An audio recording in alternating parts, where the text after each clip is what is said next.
นะโมพุทธายะพระพุทธธรรมรัตนายะอาหิยะปะระเทวดาต้นแล้วติปัสสติย่อมเห็นย่อมประสบย่อมประสบน้ำปูคือน้องเก่าหลังนี้อันนั้นแหละที่ล้าง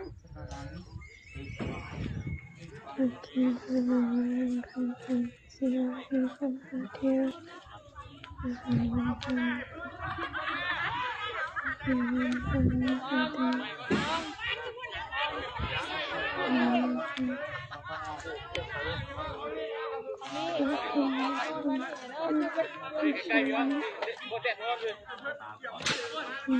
พุทธายะ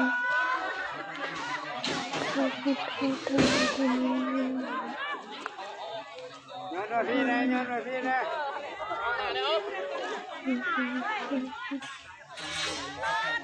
พุทธธรรมรัตนายะพุทธธรรมรัตนายะพุทธภูชาสมุทภูชาสังฆภูชาสัพพิเตนะคันธุสัมมาสัมพุทธัสสะอะหังวันทามิอะหังวันทามิทาดิโยอะหังวันทามิสัพพะโสพุทธธรรมสังฆปูชามิ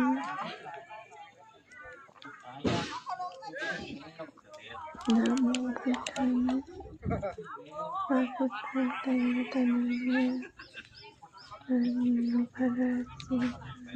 พุทธังพุทโธธัมโมสังโฆยะถาพุทโธนะพุทธบูชาธรรมบูชาสังฆบูชา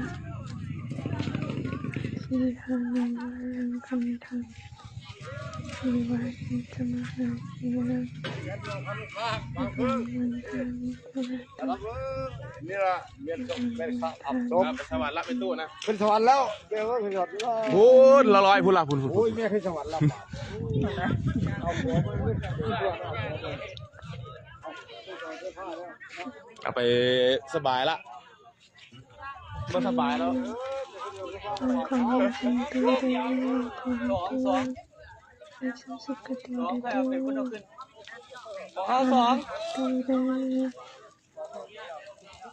การสมิทธำเป็นตัวอยู่รถอันนึงอยู่รถอันนึงหลังรถอันนึงไปเป็นงานเลยนะตกนะคนน่ะให้คนเบิดคนน่ะอันนั้นมันไม่มีปัญหาเลยเนาะ